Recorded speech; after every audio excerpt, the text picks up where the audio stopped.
Hey guys, it's DPL News here, and welcome to my video. Yesterday I uploaded a video. Um, I planned to upload a video. I don't know if it actually got up yesterday, but hopefully it did for you.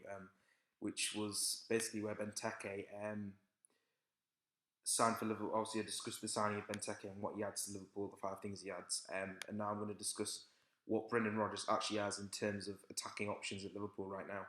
So obviously, the 30.5 million arrival of Christian Benteke from Aston Villa has added a much-needed physical presence to Liverpool's forward line, which I discussed, and it gives Brendan Rodgers sort of, I'd say, five players or six possibly in terms of attacking options that Liverpool have now got in sort of different players that can play, possibly as a striker. Okay, so obviously Benteke is, just to quickly go over Benteke, is he's the Belgian forward.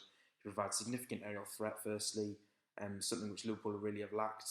He offers pace and power, which putting defenders on the back foot, which he's done against countless times, pushing defenders back, showing his strength. His presence in the box is obviously seen. So his strength can obviously cause problems with other defenders. So because Benteke is in the box, sometimes you need two players marking him. He pulls people in. He doesn't quite give playmaking. He doesn't have any magic, I suppose, but he can always get a goal. He's always got a goal in him. He will always get a goal. He can score wonder goals. He scored a wonder goal against Manchester United last season. He can always get you. I think he can produce a bit of magic, but obviously he's not got the same level as, for example, Markovic, Coutinho. I suppose you could say Sterling, but obviously he's gone. But he doesn't have that sort of. He's not that sort of player. But obviously he is very consistent in what he does in terms of goal scoring. He obviously gets the stats on the board anyway. So I'm not going into too much detail about that. If you want to hear what I said about Benteke's signing, for what Benteke signing means for Liverpool, then watch my video I put up yesterday. So obviously Daniel Sturridge is another option Liverpool have got. So if he's blessed with electrifying pace, he's sharp.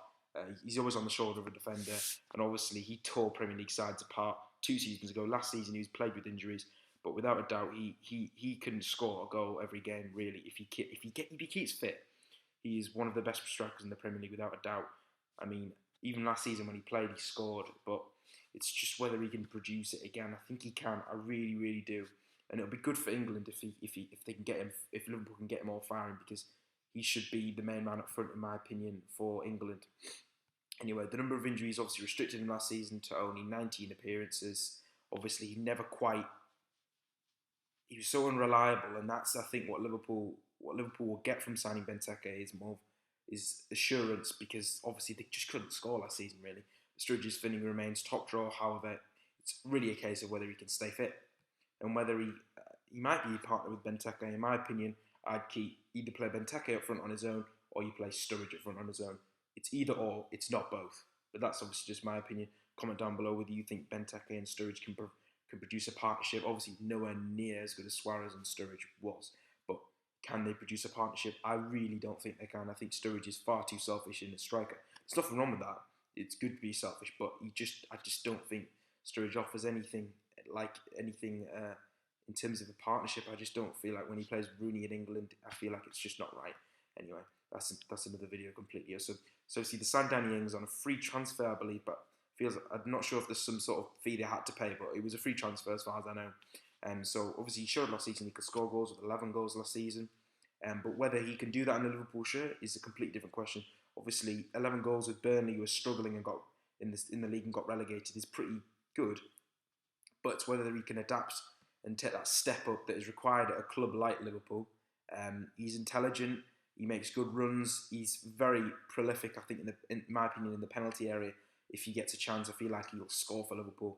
But it's just a question of whether he can make that step up. Obviously, age is it's on his side, really. I didn't realise he was so young, to be honest. And he could be one for the future for Liverpool, but I feel like he's gonna struggle for playing time, in my opinion. Obviously, they've got also coming back from on loan at Lille, Origi. So obviously he's still improving at the highest level. He's 20 years old though, so it's still on his side. And in the World Cup, he was probably Belgium's main striker because Lukaku just didn't provide anything. And obviously, coming for £10 million, very, very small fee, very little pressure on the guy. But it's just whether he's going to get game time. But it's obviously just going to be a huge learning curve in terms of the Premier League for him. He really could flop, because he's not. I'm not going to say he's going to flop, but I just don't feel like he's going to get the right game time, Depends if he's going to play a winger as a striker. If he plays as a winger, I feel like he probably will get game time. But if he's going to play as a striker, it's going to be really limited unless Sturridge gets an injury-plagued season again. But then that's not going to be good for Liverpool either. Obviously, finally, Roberto Firmino, obviously not technically a striker, like I said at the start, but he plays attacking midfield. But I feel like he can play up front, actually, because he does play there sometimes for Hoffenheim last season. Sorry about that. Not technically a striker, obviously, but he's played there for Brazil in the Copa America, I believe. And obviously, £29 million is a lot. It's way, way, way more than what he's worth. But you know what? If he can show and he can sit Liverpool for 10 seasons and produce gold season in, season out, then he's worth £29 million. Whether or not he's worth £29 million at the moment is another question. But he can come into he could produce. Liverpool could turn him into a £29 million player. Whether or not he does is irrelevant in my opinion, because Liverpool sometimes have to pay a bit over the odds to get the player to come to them, or to get Hoffenheim to sell him. Because obviously Hoffenheim, he wasn't upset, he didn't want to leave. Hoffenheim didn't want to let him go. So obviously they had to pay £29 million, and I don't see a problem with that, to be honest. Even if he turns out to be a £20 million player, who cares? It's not your money, who cares? Anyway, that's completely irrelevant in my opinion, the fee, but just thought I'd stick it in there anyway. So obviously out of the picture, there's 3 strikers that Liverpool had last season that I think are going to be gone. Balotelli, dreadful first season, like I said. Now Liverpool, the question is, can Liverpool offload him? Who's going to buy him? That was the problem when Liverpool bought him. It was £16 million, but you're not going to get any of it back. That's why it's a real gamble, because they're not going to sell him for anything near 16 million. If they do, they'd be lucky to give him to someone for free, for God's sake. Nobody wants him. Barini, obviously impressed at Sunderland. He's energetic, he works hard. To be honest, he does have a place at Liverpool, but whether he's going to want to sit on the bench all season like he did last season is another question. And Lambert, obviously, barely played. Really, really, really slow, useless, absolutely useless. I hate to use the word, but he was useless for Liverpool when they played. Anyway, so this has been the end of the video. Thank you very much for watching. Please like, subscribe, and follow me on Twitter at EPL News with a 5 instead of an S, and have a nice day.